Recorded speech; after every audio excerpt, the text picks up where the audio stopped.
Bismillahirrahmanirrahim. Assalamualaikum warahmatullahi wabarakatuh.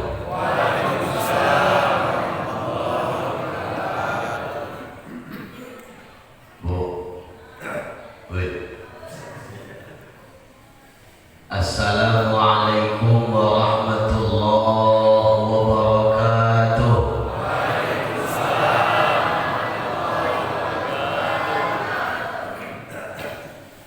Bismillahi walhamdulillah.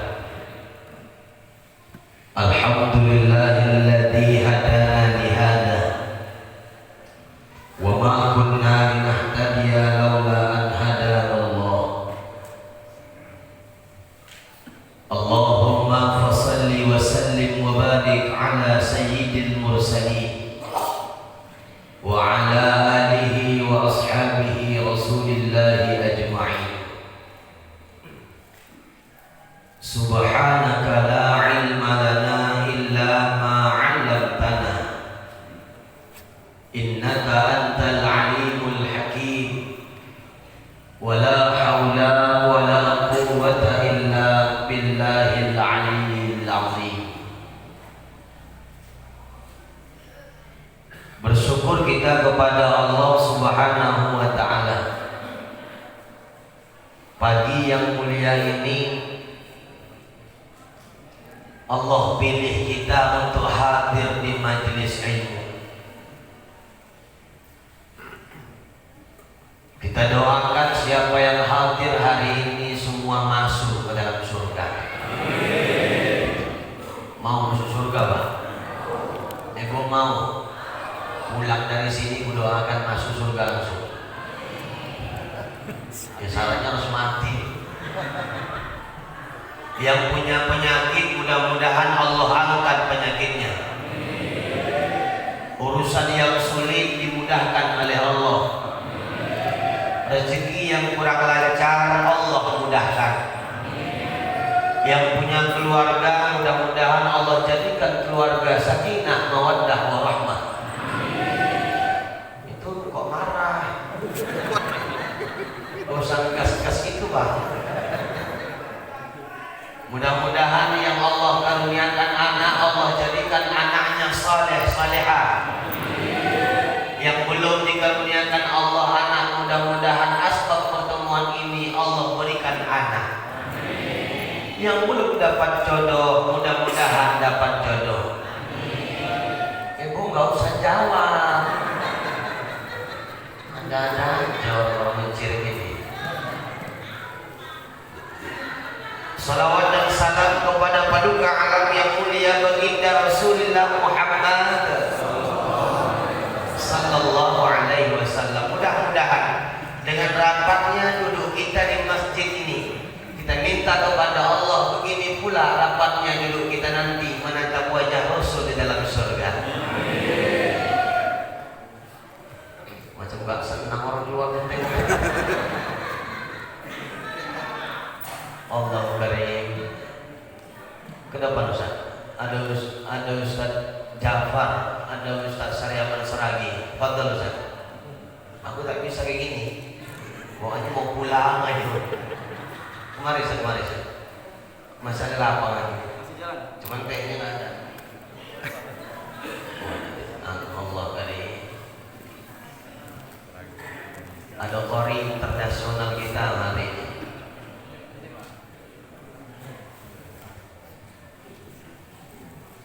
Para alim ulama yang sama-sama kita muliakan.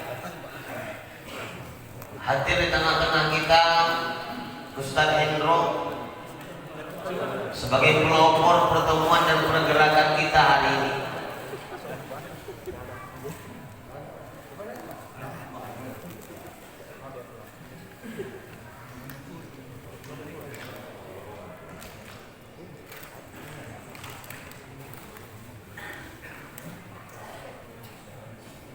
Badan Kenaziran Masjid Al-Huda beserta seluruh jajaran kepengurusan yang kami hormati,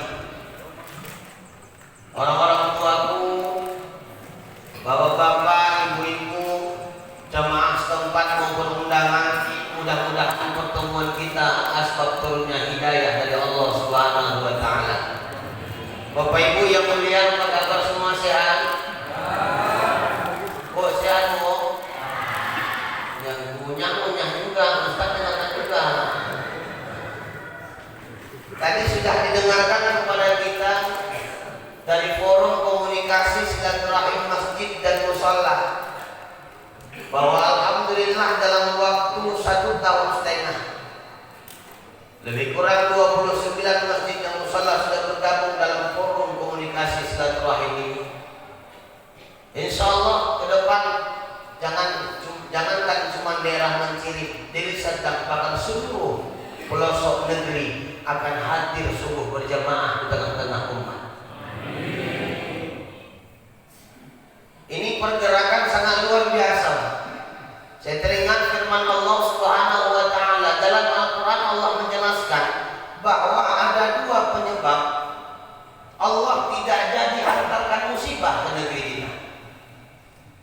Ada dua penyebab Allah tidak datangkan bencana ke daerah kita. Yang pertama, masjid-masjid masih dimakmurkan. Yang kedua, silaturahim masih dipanjangkan. Mudah-mudahan dengan hadirnya silaturahim kita saat ini, jangankan corona, kerena pun hilang, amin. Ini gara-gara corona ini gak enak kali dia, betah kali dia di dunia. Aku kalau corona ini bentuk manusia, aku bijak-bijak gitu. Cuman gak bentuk manusia. Gara-gara dia terhambat semua orang, silaturahim kadang terputus. Yang mudah-mudahan asbab ini Allah berikan semua keberkahan hidup kita. Allah bilang dalam Quran surah Al-A'raf ayat 96, walau anna ahlal qura amanu wattaqau. Jikalau sekiranya penduduk suatu kampung, penduduk suatu daerah, penduduk suatu negeri amanu wattaqau, beriman dan bertakwa kepada Allah dan Rasulnya, la fatahna alaihim, kata Allah, maka kami akan bukakan keberkahan kepada mereka, barakatin minas sama'i wal ardh, keberkahan dari langit dan juga dari bumi. Kalau sudah iman dan takwa yang kita pakai dalam pakaian kehidupan kita, Allah akan barokahkan kehidupan kita. Seorang suami melangkahkan kaki dari rumahnya, Bismillahirrahmanirrahim, la haula wala quwwata illa billah. Ketika dia melangkahkan kaki niat ibadah kepada Allah mencari rezeki, insya Allah rezekinya halal dan thayyibah mubarakah, dan insya Allah keluarganya sakinah, mawaddah, warahmah. Begitupun kita bermasyarakat, dimanapun kita berada, ketika masyarakat ini iman dan takwa kepada Allah dan Rasulnya, masyarakat akan menjadi masyarakat madani. Dan yang kita harapkan Republik Indonesia, pejabat-pejabatnya, menteri-menterinya, DPR-DPR-nya, siapapun mereka yang punya pangkat jabatan, ketika mereka punya pangkat jabatan, iman dan takwa kepada Allah Subhanahu wa taala, insya Allah ini negara baldatun thayyibatun wa rabbun. Cuman hari ini Bapak, segala macam bencana hadir di tengah-tengah kita. Silih berganti, tiada henti musibah datang ke negeri ini. Belum selesai satu, datang yang kedua. Belum habis dua, datang yang ketiga. Belum selesai yang ketiga, nyusul yang selanjutnya. Apa maksud sebenarnya? Allah jelaskan dalam sambungan ayat, walakin kadzabu fa'akhadnahum bima kanu yaksibun. Kalian mendustakan ayat kami, kata Allah. Kalian ingkar dengan kami, kalian zalim dengan orang lain, kau zalimi rakyatku, sehingga banyak anak sekolah tak bisa sekolah dengan gurunya. Betul? Mall rame Pak, rame, mall.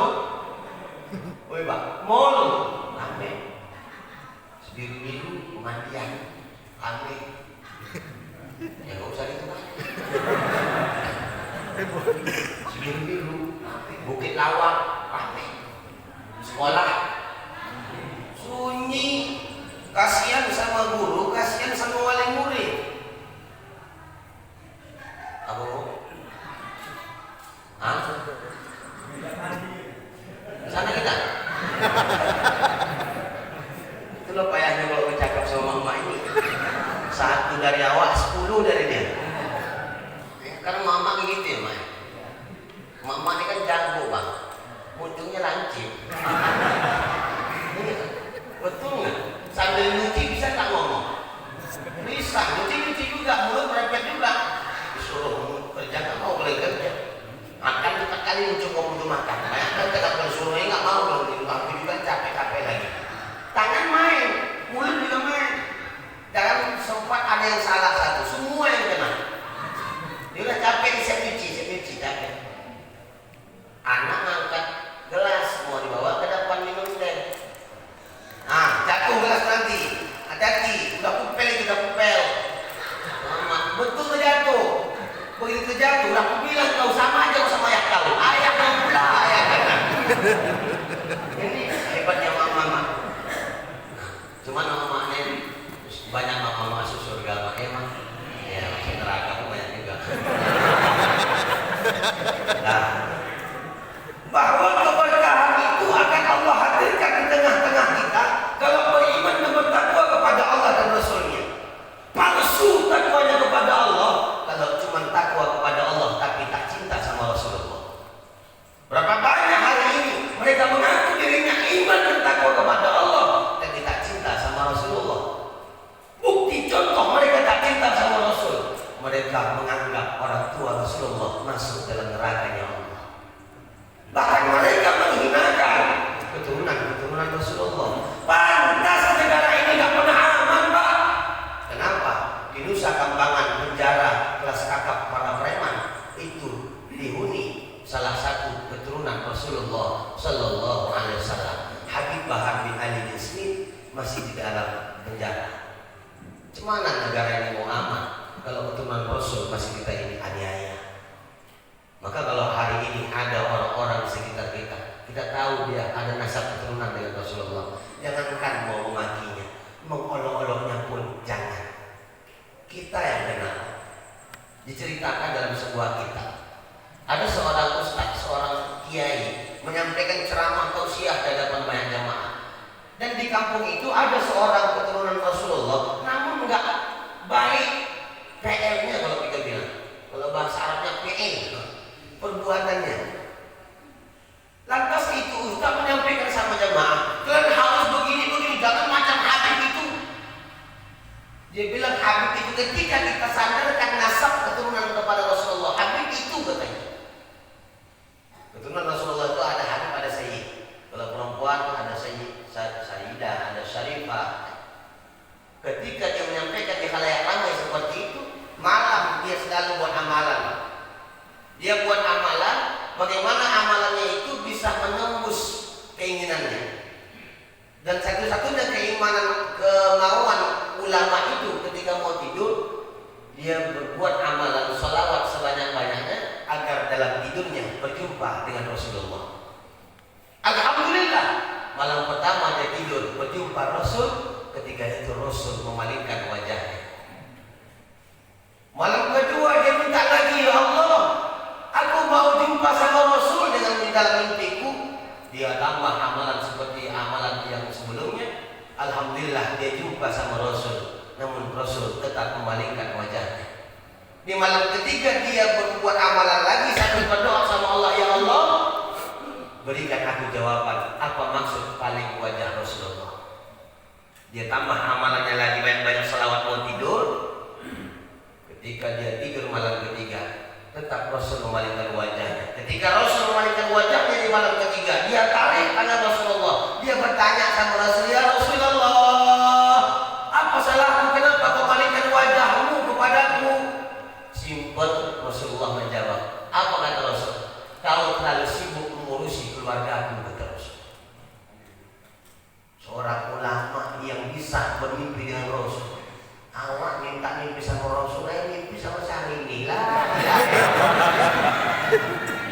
Dan menyala namanya. Bagaimana supaya bisa bermimpi, Ustaz? Orang yang mencintai seseorang, bukti dia cinta kepada seseorang itu, dia selalu menyebut nama orang yang dicintainya. Sebutlah banyak-banyak nama Nabi Muhammad. Karena orang yang dekat sama Nabi Muhammad pasti mulia. Bukan kita yang mulia dalam pandangan orang, tapi Allah yang membuat orang lain memandang kita mulia di hadapan orang lain. Iman dan takwa sama Allah. Maka dalam Al-Quran, Bapak Ibu yang mulia, ada 3 amalan yang saling bergandengan, yang tidak boleh lepas satu dari yang satunya. Ada 3 amalan yang saling bergandengan. Kalau gandengannya kita kerjakan, satu lagi tidak kita perbuat, itu amalan yang kita perbuat ditolak mentah-mentah dalam pandangan Allah. Yang pertama, Allah jelaskan banyak dalam Al-Quran, aqimus shalah wa atuz zakah. Dirikanlah sholat, tunaikan zakat. Orang yang sholat tak bayar zakat, sholat ditolak Allah. Orang yang zakat tapi tak sholat, zakatnya 0 dalam pandangan Allah. Berapa banyak hari ini, Pak, kalau sudah Ramadan ke-27, sibuk ke rumah, ke masjid. Mana badan ambil zakat? Wah, berapa itu, Pak? Apa? Berzakat. Padahal yang mau bayar zakat itu nggak pernah nongol ke masjid, Pak. Nggak pernah muncul mukanya di masjid. Oh, mungkin sholat di rumah, Ustaz. Sholat di rumah apa? Pas azan maghrib sampai isya dia masih main catur depan rumahnya. Apa sholatnya? Mungkin bininya udah berdoa, apa nih bini-bininya? Kau udah maghrib nonton Ku Menangis. Itu film favorit di dunia. Jam 7 Ku Menangis, jam 9 Ku Menangis, jam 11 Ku Menangis, jam 2 Ku Menangis. Cuma yang sakit hatinya, Pak, nonton film di Indosiar itu Ku Menangis. Yang salah pasti laki-laki aja. Makanya aku nonton itu jijik kali. Kok aku aja yang salah pikir? Aku di rumah nonton sama ayam bebek Bu. Ya wajar, yang udah nikah ayam bebek wajar. Makanya untuk memperkuat hubungan keluarga itu suami istri, panggilan itu harus romantis, bukan ngajarin, tidak, mengingatkan. Kadang kita romantisnya pas pacaran doang. Beb, yang itu pacaran, udah anak 1. Mama itu di sini kan. Pas jalan-jalan, kepijang, beli pisang, terleset. Pisang ini mati-mati dulu. Enggak ada otak kok pisang, makanan monyetnya kok pisang. Mana sakit dek? Itu pas belum ada apa-apa. Udah ada anak 1 terleset di kamar mandi. Kenapa kau terleset bang kamar mandi? Kau yang ada otak kau. Kenapa kakak aku salahkan? Kau kamar mandi belum itu tak kau cuci. Beda, makanya panggilan itu. Aku kalau di rumah sama yang bebek nonton, kok kurang gak dengar aja aku film itu. Dia suka pula dan nonton itu. Putarnya dulu siap. Begitu diputarnya, aku ambil remote putar yang lain. Pas lagi main handphone aku diputarnya yang lain. Nah, itu tukaran aja, pasti salah laki-laki. Apa sih salah kami sama ini?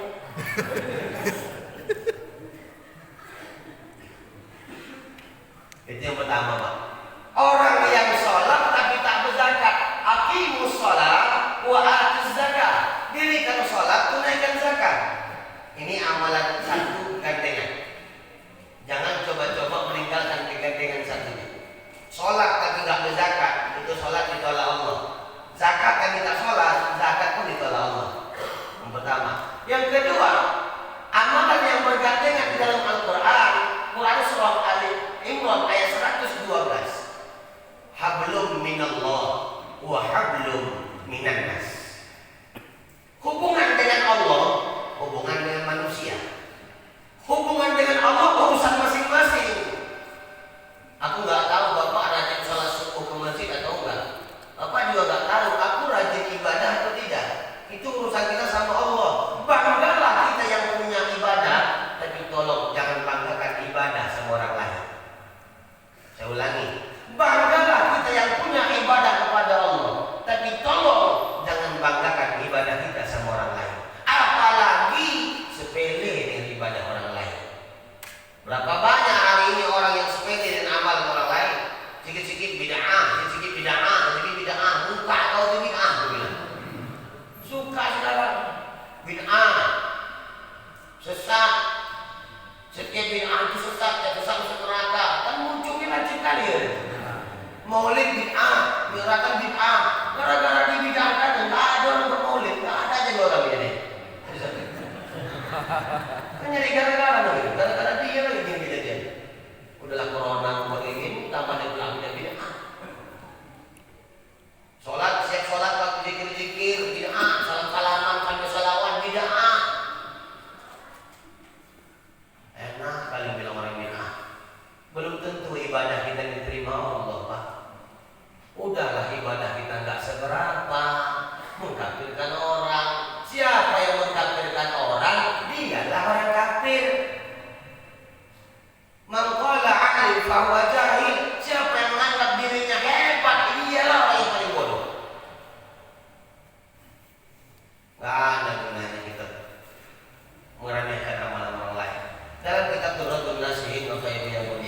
diceritakan bahwa ada orang yang anggap sepele dengan ibadah. Dan bahkan dalam kitab itu dijelaskan ada orang di dunia ibadahnya seperti ibadah surga, tapi di akhirat masuk neraka. Ada juga orang yang di dunia perlakuannya seperti ahli neraka, di akhirat masuk surga. Artinya gak usah sepele sama orang. Hari ini mungkin dia nggak bisa berjamaah dengan kita subuh, jangan hinakan, cukup aja kita skill loh, ajak untuk masuk ke masjid. Jangan diremehkan. Sekarang banyak orang meremehkan. Dalam kitab itu dijelaskan ada imam masjid. Ini contohnya Pak Imam ya, contoh Pak Imam. Ini contoh ini, bukan bilang masih Al-Huda enggak ya. Contoh imam masjid di Al-Huda mencirim anak, aku sebutkan pula dalam merek masjidnya. Ece. Di sebuah masjid ada orang imam. Imam masjid ini sombong. Rupanya di dunia jadi imam, di akhirat masuk neraka. Ini dengar yang para imam-imam. 29 masjid musola pasti ada imam di sini. Dengar nih imam. Itu kalau nggak sanggup dengar pura-pura buka aja. Rupanya Wak Leman lewat. Bukan tahu ada lewat. Lagi ibu Leman. Wak Leman lewat, nampaknya Pak Imam ini dalam neraka. Wak Leman ini biasanya ramah di dunia, dipanggilnya lewat di neraka. Orang, wah, lewat aja gue lewat. Aku kan mau nanya apa lagi? Gak tahu, panas sekali kurasa ini. Kali baca lewat aja kau. Bahwa kan dulu imam masjid itu ada Al-Huda. Al-Huda ini ya, Al-Huda sana. Iya, terus kau masuk neraka, wah. Biar kau tahu aja. Aku masuk neraka, padahal aku imam masjid di dunia. Dulu aku merasa akulah bacaan yang paling mantap. Kalau nggak aku imam, nggak sah seorang berjamaah. Ngerinya. Alah, siapa lah Ustaz Jafar itu kalah. Loh, waktu itu kan kau internasional alah, di situ ada kori sini kan. Mantap mencoba bulan. Rupanya Allah tahu, kata Wak Imam itu. Allah tahu hatiku. Aku ibadah bukan karena Allah, tapi ibadahku pengen didengar orang. Biar orang tahu suaraku, biar orang tahu fasihku, biar orang tahu mantapnya sholat yang kubawakan. Akhirnya karena Allah tahu hatiku, masuk neraka, kata Wak Imam. Oh gitu ya Wak? Iya. Ada yang mau tanya? Udah Wak, nggak sanggup tanya Wak lagi lewat. Rupanya di simpang surga ada seorang PSK pelacur. Kalau bahasa Thailandnya bilang diloncer. Jumpa lagi sama Wak Leman. Wak Leman ramah, disapa pula. Loh kakak kan yang alah dibilang kedua kali enggak. Udah mah gak usah bahas-bahas lagi lah mah. Itu nanti surga, nggak ada lagi urusan dunia. Ya aku kok bisa bingung gini ya kak. Tadi aku tengok ada imam masuk neraka, kakak kok gak bisa masuk surga. Yang kadang kakak kalau malam Jumat kadang ke simpang Selayang ya. Karena malam Sabtu ada keuntungan, ada pesantren Rogo. Kemudian kadang singgah ke umpan suku bakti. Kadang kalau malam-malam sendiri menginasnya ke Gajah Mada. Apa jangan tawa gitu? Tawa bapak mencurigakan. Jangan teman-teman aku paham. Jangan pulang aku yang pengalaman enggak. Aku pernah pulang ceramah dari Langkat, Pak. Pulang ceramah dari Langkat Maulid kami ada di jam 1 dan 2. Begitu lewat tengah malam, lobi buka, kunci buka, serban buka, kaca mobil buka sambil nengok-nengok. Pokoknya di pinggir jalan orang tuh ada. Ya bertanya lah harga ya kan. Ya bertanya, Kak berapa? Aku bilang 200 Pak sama kamar katanya.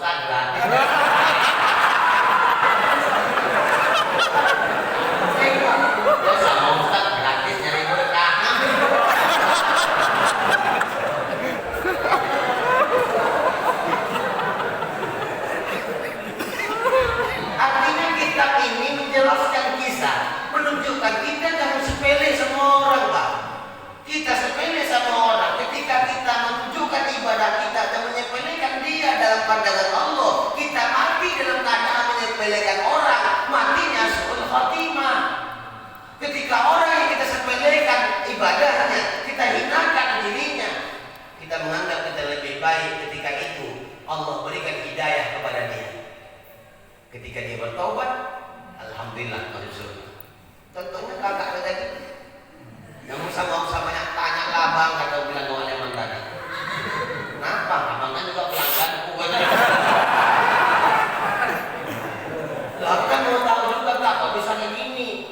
Dulu aku terjebak dari kampung, kata kawanku di Medan, ada pekerjaan yang bagus, mudah kerjanya, tapi rezekinya banyak. Aku nggak tahu apa yang terjebak dalam maksiat ini. Pulang aku, begitu aku pulang lewat Masjid Al-Huda, aku dengarkan ada acara pengajian akbar, salat subuh berjamaah. Ada ustaznya ceramah, ustaznya ganteng. Ustaz itu menjelaskan bahwa segala macam dunia ini Allah yang mengurusnya. Dan siapapun yang berbuat dosa, sebanyak duit di tengah lautan pun dosamu, ketika kau minta sama Allah ampunan, Allah akan ampunkan. Setinggi langit dosa kita, lebih tinggi lagi pengampunan Allah. Aku sadar, nangis sejadi-jadinya. Sampai aku ke rumah, aku mandi taubat, salat sunat taubat. Aku minta ampun sama Allah. Rupanya taubatku diterima, mati dalam keadaan dapat ampunan, masuk dalam surga. Luar biasa. Itu yang kedua, hablum minallah wa hablum minas. Yang ketiga, dalam Al-Quran Allah menjelaskan 3 amalan yang bergandengan. Yang nomor 3, anishkurli wa liwalidayya.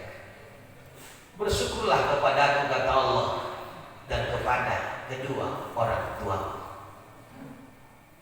Orang yang ibadahnya mantap, tahajud rajin tiap malam, duha tiap pagi, sedekah rajin, kuliah subuh, aktif setiap ahadnya, keliling, tapi orang tua dizoliminya. Hati-hati Pak, mohon maaf, jangankan masuk surga, mencium aroma surga pun belum diizinkan oleh Allah. Berapa banyak hari ini kita yang punya pangkat jabatan, punya harta yang berlimpah, namun ketika orang tua minta tolong sama kita, tunggu ya mak, aku tanya biniku dulu. Pak, 4 pun bini bapak. Amin, dengar. Ya gak usah gitu kali, ada aja lakinya di sini. 4 pun istri mah, orang tua tak bisa digantikan. Tetaplah surga di telapak kaki orang tua. Berapa banyak hari ini anak ketika mau ngasih uang sama mamanya harus pamit dulu sama istrinya. Bentar lagi mak tanyakan biniku, kalau dikasihnya nanti ku kirimkan, kalau tak minta maaf ya mak kirim yang duit. Hati-hati. Allah titipkan rezeki sama bapak. Selain menafkahi tanggung jawab kepada istri dan anak, masih ada tanggung jawab kepada orang tua. Kita kadang baik sama orang tua, tapi mohon maaf, tak baik sama mertua. Assalamualaikum, kata orang di luar. Kita suruh anak tengok siapa di luar datang. Tengok dari jendela. Nenek mah, dari mana? Binje. Bawa apa? Tas 2 biji. Hancur 3 hari di rumah. Berapa banyak halinya seperti itu Pak. Orang tuanya datang disambutnya dengan mulia, mertuanya datang dianggap menjadi beban. Padahal derajat orang tua dengan mertua dalam pandangan Allah sama. Berbuat baik sama orang tua, samakan perbuatan baik itu sama mertua. Karena ketika sudah menikah, bukan lagi 2 orang tua kita. Merasa orang tua jadi beban dalam kehidupan kita. Ketika ada seorang anak yang menganggap orang tua atau mertuanya datang ke rumahnya, nelpon dia, menjadi beban dalam kehidupannya, itulah awal kemelaratan hidupnya di dunia dan permulaan di akhirat kesengsaraan yang akan dihadapi. Bu, jawab betul atau tidak? 1 orang ibu sanggup merawat dan mendidik 12 orang anak, betul? Tapi 12 orang anak belum tentu sanggup merawat seorang ibu. Tengok, 1 orang ibu sanggup merawat dan mendidik 12 orang anaknya, dan alhamdulillah 12 orang anak ini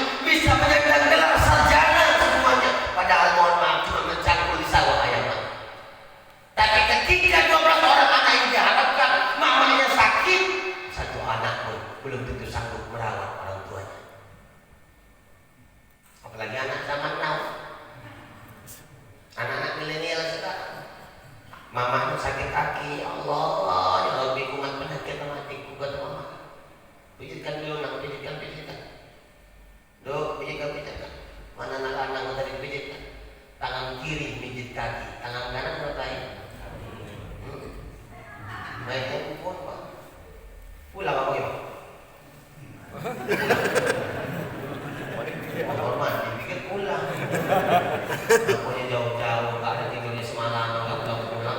Belum tidur aku Zat. Belum tidur aku. Aku takut jangan datang menjemput aku. Gawat nanti kalau aku tidur, karena tidurnya lain. Azan baru mau ke aku. Tengok juga jam belum. Tanya juga dari mana Bang? Pikir pulang. Aku pikir. Coba lah pikir. Bu, mungkin orang tua sudah meninggal dunia. Mungkin hari ini ada orang tua kita yang masih ada. Dan mungkin hari ini kita juga masih punya anak yang banyak. Dan aku yakin, percaya bahwa kita yang hadir adalah seorang anak. Ada yang lain dari pohon pisang. Waktu punya ayah banget. Itu seorang ibu. Begitupun seorang ayah. Satu orang ayah sanggup berkorban mati-matian untuk 10 orang anak. Tapi 10 orang anak belum tentu sanggup berkorban mati-matian untuk seorang ayah. Pengen gak punya anak soleh? Pengen ya? Siapa yang tak bangga Pak ketika sudah meninggal dunia? Siapa yang tak bangga ketika kita sudah meninggal dunia selaku orang tua? Begitu datang anggota perwiritan, datang bilal jenazah, mengambilkan air dengan air sembilannya, mau mandikan jenazah kita, mau disiramkan ke tubuh kita ini air. Anak lanang kita bilang, Pak, Bapak ngapain? Ustaz Endro ngapain Ustaz? Mau mandikan ayah kau. Udah Ustaz pinggir aja, ajarkan aja bagaimana cara memandikan. Dulu capek ayahku memandikan kami waktu kecil Ustaz. Sekaranglah terakhir, inilah waktu kami memandikan ayah kami. Dimandikan, mohon maaf, roh menurut kitab roh itu menjelaskan ketika dimandikan itu roh masih ada di sekitar rumah. Ketika kita dimandikan masih nampak mana anak yang baik, mana anak yang tak baik, mana anak yang soleh, mana anak yang tak baik soleh. Disiramkan kan? Aku kalau cerita orang tua nih, aku tak bisa terlalu apa kali. Aku bawa perasaan, baper kalau bahasa anak gaul sekarang. Karena kisah ini sudah aku alami 4-5 tahun yang lalu. Tanggal 8 Februari 2015 ayah kami meninggalkan kami. Dan itu sudah kurasakan bagaimana cara memandikannya. Sebelum meninggal, ketika masuk dalam rumah sakit, infus di tangan, mandi nggak bisa dengan sendirinya, dia minta mandikan. Ada satu kalimat yang tak bisa hilang dari pikiran sampai sekarang. Ketika air kusiramkan ke wajah, kusiramkan dari kepala sampai ke seluruh tubuhnya, apa kata ayah? Dingin rasa air ini. Belum aku jadi mayat, udah enak rasanya dimandikan anak. Ini kuingatkan untuk kita yang masih punya orang tua. Siapa yang tak bangga ketika jenazah sudah terbujur kaku, tak bisa bergerak apa-apa, tangan, kaki, wajah pucat, dingin semua, disiramkan anak air itu, enak rasa. Dan siapa pula yang tak bangga ketika selesai mandi, dibawakan di kamar atau diletakkan di tempat tidurnya, mau dikain kapan. Bila jenazah sama masyarakat sibuk membungkus, sibuk memotong-motong kain kapan, menyiapkan alat-alatnya, mau dibungkus ini jenazah kita. Anak lagi kita bilang, Pak, ngapain Bapak? Ustaz, ngapain Ustaz? Mengkapan ayah kau? Udah Ustaz sana. Ustaz kan tahu, duduk aja di sana, minum. Ini ayahku Ustaz, ini mamaku Ustaz, ini mamaku Bu, ini mamaku Pak. Ini waktunya aku untuk memakaikan pakaian untuk ayahku, pakaian untuk mama. Berapa banyak duitnya habis belikan pakaian untukku dulu. Dan bahkan ketika lebaran berapa banyak pakaian dibelikan orang tua sama kita. Orang tua tak pernah memikirkan dari mana hasilnya. Dia nyari duit tak kemana-mana, mohon maaf, ada yang jadi kuli bangunan, ada yang nyari becak lagi siang malam, panas terik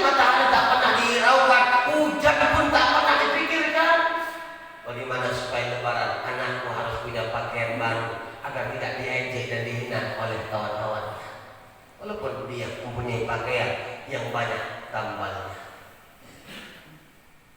Dan siapa yang tak bangga ketika jenazah sudah terbujur kaku, anak yang mengangkat takbir, Allahu Akbar, Allahu Akbar, Allahu Akbar, Allahu Akbar, Assalamualaikum warahmatullah, Assalamualaikum warahmatullah, sampai ke liang lahat diciumkan hidung menghadap ke kiblat di liang lahat. Anak membacakan talqin di atas kuburnya, tiap malam berdoa kepada Allah, Allahumma ighfir lahu warhamhu wa'afihi wa'fu anhu, Allahumma ighfir laha warhamha wa'afiha wa'fu anha. Ya Allah, ampunkan ayahku, ampunkan mamaku. Doa anak kepada orang tua tidak ada dinding pembatas satupun. Ad-du'aul walid biwalidayhi kad-du'aun nabi bi ummati, kata Nabi. Doa orang tua pada anaknya atau doa anak pada orang tuanya sama dahsyatnya seperti doa Nabi kepada umatnya. Ini anak yang kita harapkan, Pak. Kenapa hari ini anak kita membangkang, gak pernah tunduk sama Allah, gak pernah ikut sama kita dalam pengajian, sholat ke masjid pun payah. Mohon maaf, jangan mutlak salahkan anak Bapak Ibu. Coba tanya diri, sudahkah kita soleh sama orang tua kita? Sudahkah kita soleha sama ayah mak kita, sama mertua kita? Kalau belum, jangan harap anak soleh kepada kita. Lah hukum karma, Ustaz, nggak ada karma dalam Islam. Namun Allah menjelaskan, "Faman ya'mal mithqala dzarratin khairan yarah, wa man ya'mal mithqala dzarratin." Setiap perbuatan baikmu kau buat di dunia kebaikan, ku balas kebaikanmu di dunia, dan kebaikan itu akan kuganjar pahala di akhirat. Begitupun kejahatan, setiap kejahatan yang kau lakukan di dunia, kejahatan ku balikkan di dunia, dan kau terima siksa di akhirat. Ada sebuah cerita pendek Bapak Ibu, yang mudah-mudahan cerita ini bisa kita ambil pelajaran. Di sebuah rumah yang cukup sederhana namun nampak mewah, hidup sepasang suami istri yang punya anak usia sekitar 4 atau 5 tahun, Pak. Belum masuk SD, masih sekolah PAUD. Waktu itu masih bijak-bijaknya dia bertanya. Kan biasa anak-anak gitu, ada aja tanya. Rupanya sepasang suami istri itu merawat mamanya yang sedang sakit. Mamanya sakit-sakitan. Waktu makan siang datang, pembantu datang dari belakang mengantarkan dan menghidangkan aneka ragam makanan dan minuman di atas meja. Piring semua serba kaca, gelas kaca, tempat cuci tangan, bahkan tisu. Di waktu yang sama, di bawah tempat mereka makan dibentangkan tikar. Kalau karpet enak, empuk. Tikar diletakkan di atas tikar itu benda alat-alat makan, segala macam lauk pauk dan nasinya. Kemudian piringnya piring plastik, cangkir plastik, tempat cuci tangan plastik, nggak pakai tisu tapi pakai serbet. Masuklah waktu makan, si anak yang kecil polos ini suka nanya, mau makan pun dia tanya sama mamanya. Karena anaknya polos, mamanya jawab aja, Mak, ya, itu untuk siapa Mak di bawah? Oh, itu untuk nenek. Loh, kok di bawah Mak nggak di kursi sama kita? Nenek sakit pinggang. Nenek kalau duduk lama-lama di atas kursi sakit pinggang nenek. Jadi makanya letak di bawah. Oh, kok piringnya nggak macam kita, piring kaca Mak? Nenek kok plastik? Ini cerewetnya siapa? Pengen tahu. Mamanya juga jawab, Ibu kenapa plastik? Nenek kan lemah, nggak kuat ngangkat-ngangkat piring kalau kaca. Kan kalau diangkat pecah, kena kaki nenek berdarah. Kan kasihan nenek, kata si mama. Oh iya Mak, yaudah makan-makan. Si ibu pun datang, nenek itu pun duduk makan sambil cucunya nengok-nengok. Selesai mereka makan, Pembantu datang mengangkat ini meja hidangan, dibawa ke dapur mau dibereskan. Ini si anak kecil memiliki inisiatif yang sangat luar biasa. Dia pergi ke belakang ngambil kantong plastik, Pak. Bekas makan neneknya dibungkus dalam kantong plastik. Bingung mamanya, dia nanya, loh kok dibungkus dalam plastik nak? Biar aja dibawa bibi ke dapur biar cuci bersih. Dengan polos si anak menjawab, mak, kubungkus dalam kantong plastik. Ini kusiapkan nanti kalau mama udah jadi tua. Jawaban yang simpel, namun penuh dengan makna. Apapun yang bapak ibu lakukan hari ini kepada orang tua, kelak anak akan melakukan yang sama seperti itu sama kita. Kalau hari ini kita masih durhaka kepada orang tua kita, jangan harap anak bisa taat sama kita. Kalau sampai hari ini sama tua sinis pandangan kita, jijik kita menengoknya, kasar bahasa kita, pandangan kita selalu pandangan yang mengenaskan, bahasa kita saling sindir menyindir. Yakinlah, kelak Allah akan kirimkan anak yang seperti itu pula sama kita, biar kita sadar dan paham betapa sakitnya menjadi orang tua yang dihinakan oleh anaknya sendiri. Coba kita kirimkan kembali pemikiran kita ke belakang, kita putar balik pemikiran kita ke belakang, betapa sakit dan dahsyatnya perjuangan orang tua kepada kita, dan sampai hari ini belum terbalas sedikit pun. Nabi menjelaskan kepada kita melalui kisah seorang sahabat, Sayyidina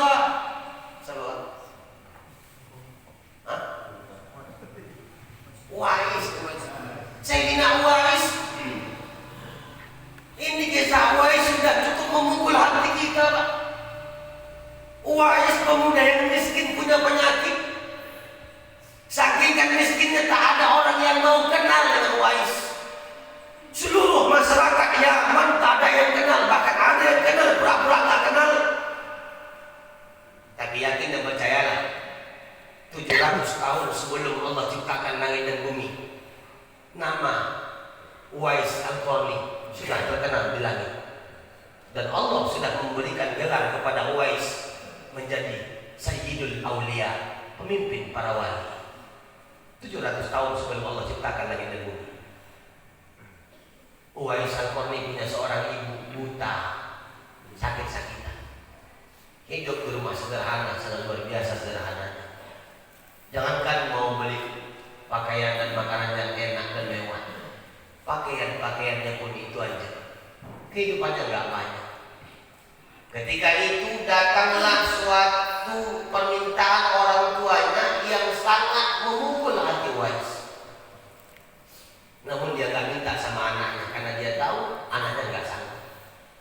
Uwais berdoa sama Allah, Ya Rabb, labbaik Allahumma labbaik, labbaik la syarika laka labbaik, innal hamda wan ni'mata laka wal mulka la syarika lak.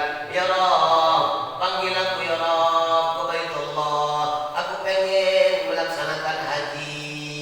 Uwais mendengar permintaan mamanya.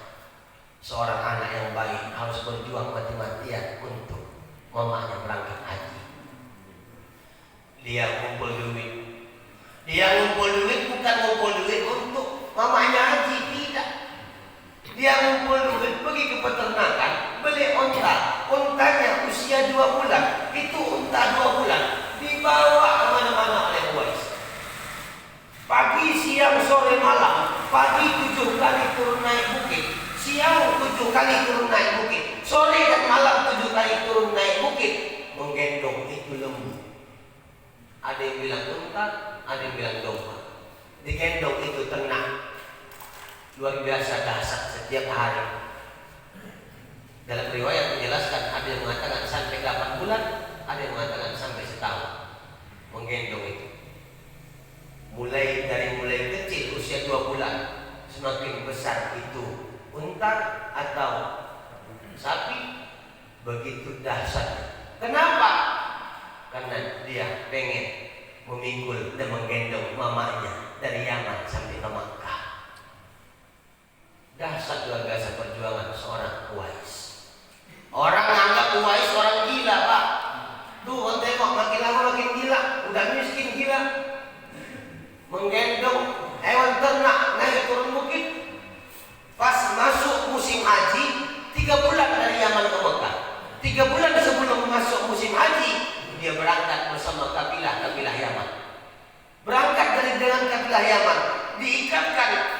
kain yang panjang diikatkan ke pinggangnya. Ini bontot perjalanan. Sebanyak apa sih bontot ke pinggang? Mamanya tetap dalam gendongan, digendong mamanya dari belakang, macam menggendong anak. Mamanya nanya dari belakang, udah sampai nak? Bentar lagi nak. Dia nggak pernah bilang, mamanya nggak ada, jangan mama bilang, nggak pernah mengeluh. Jauh-jauh gini mama suruh pulang, kita pikir emang udah nggak ada, nggak pernah mengeluh. Karena Uwais tahu mengatakan sama mamaku bernilai dosa dalam pandang Allah. Berjalan Uwais, rehat kabilah, rehat pula Uwais. Habis pekalan kabilah Yaman ngasih makan untuk keluarga Uwais. Sampailah 3 bulan perjalanan, itu kaki nggak lupa kaki pak, karena Uwais jalan dari Yaman ke Mekah nggak pakai sendal,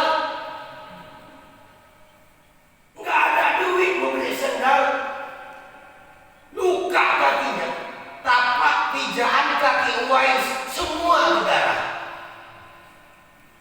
Karena yang dijalani bukan rumputan, tapi padang pasir yang panas dan tandus. Ada pohon kurma berteduh, ada rumah penduduk berteduh, nggak ada rumah penduduk jalani yang panas itu. Hancur kakinya, bajunya sudah robek, air mata sudah mengalir, keringat jalan tanya sudah habis membasahi badan. Sampailah di tanah haram, syukur tak kekampungan. Uwais tetap menggendong mamanya keliling-keliling Ka'bah. Labbaik Allahumma labbaik, labbaik la syarika lak, labbaik innal hamda wan ni'mata lak wal mulka la syarika lak. Rabbana atina fid dunya hasanah wa fil akhirati hasanah wa qina adzabannar. Sampai 7 keliling Uwais menggendong mamanya. Naik bukit Safa dan Marwah. Segala macam pekerjaan termasuk Jumratul Ula, Wusta Aqabah, semua rukun dan syarat haji sudah dikerjakan, sedang mama tetap dalam gendongan. Mau pulang 3 bulan baru nyampe, jumpa sama seorang sahabat Rasul, Abdullah bin Umar bin Khattab. Abdullah bin Umar ini bertanya sama Uwais, wahai Uwais, apa yang sedang kau lakukan? Sudah lama kau sampai? Alhamdulillah 3 hari yang lalu aku nyampe dari Yaman sampai kemari. Sama siapa? Nih sama mama. Aku mau bertanya wahai sahabatku, kepadamu aku mau nanya, tolong kau jawab yang jujur. Apa itu? Aku dari Yaman menggendong mama sampai ke Mekah, tangan mamaku tetap di sini. Kakiku sudah hancur wahai sahabat. Air mata sudah banyak keluar, keringat sudah banyak cucuran, basah baju muda. Aku nggak banyak bawa baju. Hancur kakiku sudah banyak, capekku sudah banyak, lelahku. Mamaku tetap dalam gendongan. Ini akan berangkat lagi ke Yaman 3 bulan ke depan wahai sahabat. Aku mau bertanya kepadamu, sudahkah bisa kubalas jasa orang tuaku yang melahirkan aku? Abdullah bin Umar menjawab, wahai sahabatku Uwais, perjalananmu dari Yaman ke Mekah begitu jauh, berapa puluh bahkan ratusan kilometer. Itu dikali lipatkan lagi, 100 kali lipat lagi jauh perjalananmu. Kakimu yang berdarah, bukan cuma berdarah, hancur kakimu Uwais, bahkan habis nyawamu ketika menggendong mamamu sampai ke Mekah. Belum bisa kau balas walau setetes darah pun melahirkanmu di dunia ini. Kita nggak seperti Uwais. Jangankan menggendong mama sampai ke Mekah, mohon maaf, memberikan uang jajan mama pun sebulan sekali payah. Mustahil kita dapatkan surga seperti surganya Uwais. Selagi ada orang tua hari ini bersama kita. Ustaz, orang tua aku sakit-sakitan sudah beberapa tahun. Bersyukurlah kepada Allah, bukan syukur karena sakitnya, tapi bersyukur Allah masih berikan hidup itu orang tua dalam keadaan sakit, agar kita bisa berbuat amal ibadah padanya. Tidakkah terbayang ketika melahirkan kita berlumuran darah, bahkan pas lagi hamil, mama, pas lagi hamil mengandung anak, sakit entah gimana rasanya, mual tak karuan, makan ini salah, minum ini salah, kenyang kali salah, gak makan salah, tidur entah gimana, bahkan orang tua lebih banyak laparnya ketimbang kita. Orang tua yang sanggup rela tak makan asalkan anak jangan tak makan. Orang tua yang rela tak tidur gara-gara kita menangis setiap malam, rela dia tak tidur asalkan anaknya bisa tidur. Bahkan istirahatnya terganggu, pulang dari becak, pulang beli bangunan, maunya istirahat, enak. Ternyata anak ribut di rumah, orang tua tidak mementingkan istirahatnya. Berapa banyak hari ini seorang ibu yang meninggal dunia gara-gara melahirkan anak. Ketika dokter bertanya, wahai bapak, cuma satu di antara mereka yang bisa diselamatkan, ibunya atau anaknya? Ibunya dengar. Ibunya jawab sama dokter, dokter, selamatkan anakku karena usianya masih panjang. Dan berapa banyak juga hari ini seorang ibu yang sanggup mengorbankan organ-organ tubuhnya hanya untuk kesembuhan anaknya. Adakah anak seperti itu berjuang untuk kita? Kalau kita butuh anak seperti itu, ayo Bapak Ibu yang mulia, didik anak dengan Al-Quran, didik anak dengan amal, didik anak dengan adab yang bagus. Ajak salat berjamaah, ajak ke majelis-majelis agar anak paham siapa yang perlu dimuliakan. Hari ini anak lebih cenderung kepada kawan ketimbang orang tuanya. Handphonenya bunyi cepat diangkat, mamanya manggil payah untuk nyamuk. Kawannya ngajak nongkrong cepat dipenuhi. Ayah emaknya minta tolong sulit untuk dipenuhi. Tugas kita hari ini selaku orang tua dan tugas kita sekaligus selaku anak. Kalau pengen anak memuliakan kita, ayo muliakan orang tua kita. Yang kalau sudah meninggal hanya penyesalannya akan datang. Rindu Pak mendengar hentakan kakinya ketika di rumah. Rindu mendengar suaranya yang mungkin kadang merepeki kita untuk bangun salat subuh. Rindu menatap wajahnya. Rindu berbicara dengan dia. Rindu juga bergandengan atau mungkin mencium tangannya. Selagi orang tua masih ada, muliakan mereka. Siapa yang memuliakan orang tuanya seperti raja dan ratu dalam kehidupan rumah tangganya, maka Allah akan lancarkan rezekinya seperti rezeki raja dan ratu. Malah sebaliknya, kalau ada di antara kita anaknya orang kaya, menantunya orang kaya, menghinakan orang tuanya, meremehkan orang tuanya, menyindir orang tuanya, yakin dan percayalah kemelaratan akan hadir dalam kehidupan kita. Jangan pernah tetes air mata di wajah orang tua kita karena kedurhakaan kita kepada mereka. Tapi tumpahkanlah air mata yang banyak dalam kehidupan orang tua kita karena melihat kita menjadi anak yang dibanggakan dalam kehidupan. Menyenangkan orang tua gampang Pak, tapi membanggakan orang tua sulit. Bapak punya duit, ibu punya duit, mama masih hidup, belikan kedukung baru, insya Allah bisa menyenangkan. Pikir dia sholat Ramadan di bawahnya tarawih, dia senang memakainya, dia senang menceritakannya, ini senang. Tapi bangga sulit didapatkan. Anak yang dibanggakan adalah anak-anak yang bisa dimanfaatkan di dunia dan bisa dimanfaatkan di akhirat. Kelak anak yang akan menjadi wasilah kita menuju surganya Allah Subhanahu wa ta'ala. Itu yang kita harapkan. Maka pagi ini pulang dari sini, mohon maaf Bapak Ibu, bukan untuk mengajari, tidak, cuma mengingatkan wa tawassaw bil haqq wa tawassaw bis sabr. Tanyakan diri kita, sudahkah kita minta maaf sama orang tua kita? Dekat rumahnya, silaturahim rumah beliau, datangi, cium tangannya, katakan cinta, katakan maaf kepada orang tua kita. Kalau sudah meninggal dunia, minta ampunan sama Allah. Ketika sudah minta ampunan sama Allah, ziarahi kuburnya. Udah ziarahi kuburnya, doa sama Allah, ya Rabb, lapangkan kubur orang tuaku selapang-lapangnya, jadikan kuburnya ibaratkan taman surga. Kita minta sama Allah seperti itu. Setelah itu sambung silaturahim orang tua kita dan bersedekah atas nama orang tua kita. Itu yang diminta Rasul sama kita kepada anak yang orang tuanya sudah meninggal dunia. Kalau masih hidup, ambil kesempatan terbaik, ambil momen terbaik. Itu adalah surga kita yang dekat. Kita lebih sibuk mengejar surga yang jauh, melupakan surga yang dekat.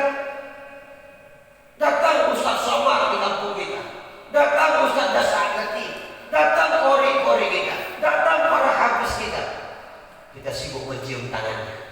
Akrimul ulama, wa man akramahum faqad akramallahu wa rasuluh, kata Nabi. Muliakan kamu para ulama. Siapa yang memuliakan para ulama sama dengan memuliakan Allah dan Rasulnya. Ketika itu banyak anak-anak muda mencium tangan ustaz itu. Contoh Ustaz Somad, siapa sih yang tak mau mencium tangan beliau? Seorang ulama karismatik mendunia. Ditanya itu Ustaz, kenapa kau sibuk mencium tanganku? Bahkan kau bolak-balik mencium tanganku? Kata itu Ustaz. Anak muda itu jawab, Ustaz, kata Nabi, akrimul ulama wa man akramahum faqad akramallahu wa rasuluh. Muliakan kamu para ulama. Siapa yang muliakan ulama sama dia memuliakan Allah dan Rasulnya. Ini salah satu kemuliaan yang kuambil. Aku mengambil berkah dengan mencium tangan guru. Itu guru bertanya. Itu Ustaz bertanya, sudahkah kau mencium bolak-balik tangan ayah mak? Belum Ustaz, pulang. Kau datangi orang tuamu, kau cium tangannya bolak-balik. Kenapa kita mencium tangan Ustaz? Kenapa kita mencium tangan ulama, tangan guru, tangan kiai? Kita pengen masuk surga, ngambil berkah. Surga yang jauh kita kejar Pak. Kita nggak pikirkan ada surga yang dekat di rumah kita. Mencium bolak-balik tangan orang tua kita, berkah dikasih Allah untuk kita dan rezeki kita. Seorang anak yang datang ke rumah orang tuanya, senyum orang tuanya, dia pun menyambut dengan senyuman manis. Tidak ada cemberut wajahnya kepada orang tuanya. Allah sudah membukakan surga selebar-lebarnya untuk mereka berdua. Seorang anak yang datang ke rumah orang tuanya, cemberut wajahnya, berkerut keningnya, mau emosi, dia tak dapat emosi. Orang tuanya sudah takut melihat pandangan anak itu. Allah sudah bukakan pintu neraka kepada anak. Begitu luar biasa dasarnya surga. Ada seorang orang kaya. Orang kaya ini luar biasa. Jangankan sedekah Jumat, jangankan sedekah Jumat tiap Jumat, bukan cuma sedekah Jumat, setiap minggu dia kumpulkan 100 anak yatim. Dikasihnya anak yatim duit, dikasihnya bawa pulang motor. Bahkan setiap bulan ada 10 orang ustadz diberangkatkan umroh ke Mekah. Ketika itu ustadz itu ceramah di hadapan orang banyak, menanya lagi ustadz, apa sebenarnya motivasi Bapak membuat amalan seperti ini? Banyak loh untuk memiliki ini Pak. Apa jawab orang kaya itu? Saya mau masuk surga Ustaz. Karena dengan ini bisa mendekatkan surga. Iya. Tak berapa lama handphonenya bunyi. Handphonenya bunyi nggak diangkat. 2 kali bunyi nggak diangkat. 3 kali bunyi nggak diangkat. Racing itu Ustaz ditanya, oh nggak diangkat Pak, angkatlah. Angkat aja Pak. Itu orang kaya yang jawab, nanti aja Ustaz habis sampai rumah, habis acara nyampe rumah telepon balik, nggak penting kali. Oh iya, penasaran itu Ustaz, karena handphone terus berbunyi, penasaran. Nah, namun tidak menghilangkan rasa hormat. Itu Ustaz mengambil handphonenya, nggak ngangkat, cuma nengok handphone. Tertulis ibuku. Dia nggak mau angkat telepon mamanya karena alasan banyak orang dan lagi acara. Kadang kita gitu Pak,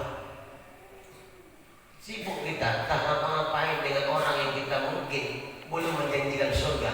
Orang tua dan pura-pura nggak dengar itu. Jangan pernah siksa orang tua kita karena kerinduannya kepada kita. Dia cuma mau mengatakan rindu, nah. Dia cuma mau bilang rindu. Dia cuma mau nanya kabar, sehat Lena, apa kabar kalian, apa kabar istrimu, apa kabar anak-anakmu. Itu pun kita tak sempatkan. Dia mau mengundang anak yatim, dia mau umrohkan para ustaz, imam-imam masjid. Harapannya masuk surga yang jauh, surganya dikejar. Orang tuanya surga yang dekat tak dipedulikan. Berapa banyak kita hari ini lalai Pak, sama orang tua kita gak peduli. Maka pesanku hari ini, pulang dari sini, ayo yang jauh telepon orang tua, yang dekat kunjungi rumah mereka, bawakan hadiah. Mereka tak inginkan hadiah yang mahal dari manapun itu. Yang penting ada yang kita bawa, dia senang hatinya. Walaupun dia ngomong, ngapainlah pada bawa makanan segala, saya duitnya. Kenapa? Dia memikirkan kita. Inilah mungkin pesanku untuk kita semua. agar kita bisa membenahi diri kita, terkhusus di bulan Muharram, terkhusus di bulan yang mulia, untuk mengintrospeksi diri kita agar ibadah kita diterima Allah Subhanahu wa taala. Karena semua ibadah kita, Pak, semua ibadah kita pun akan mengambang dalam pandangan Allah, belum nyampe sama Allah kecuali kita sudah taat dan memuliakan orang tua kita. Karena kata Nabi, ridho Allah terletak pada ridho orang tuamu, murka Allah pun terletak pada murka orang tuamu. Bagaimana supaya mendapatkan surga? Yaitu mengharap ridho Allah. Bagaimana menggapai ridho Allah? Salah satu caranya menggapai ridho orang tua. Mudah-mudahan kita beserta anak-anak kita Allah jadikan keluarga yang sakinah mawaddah warahmah. Anak-anak kita menjadi anak yang soleh solehah. Kita pun menjadi soleh solehah dari orang tua kita. Kita berharap kepada Allah, jangan Allah matikan orang tua kita kecuali mati dalam keadaan husnul khatimah. Dan kita juga minta kepada Allah, mudah-mudahan Allah kasih kesempatan kita sebagai anak agar bisa memberikan kado istimewa dan memberikan hadiah yang terbaik dan mengabdi kepada orang tua kita. Bertemu mengabdi di dunia, kita juga berharap bertemu pula satu rumah sama orang tua kita di dalam surganya Allah Subhanahu wa taala. Amin ya rabbal alamin. Saya kira Bapak Ibu yang mulia, hanya ini yang dapat saya sampaikan pada kesempatan kali ini. 3 amalan yang bergandengan ini jangan pernah lupakan. Mudah-mudahan tetap diamalkan. Aqimus shalah wa atuz zakat, hablum minallah wa hablum minan nas, dan anashkurli wa liwalidayya. Usikum wa nafsi bitaqwallah. Nasrun minallahi wa fathun qarib wa basyiril mu'minin. Assalamualaikum warahmatullahi wabarakatuh. Terima kasih kami ucapkan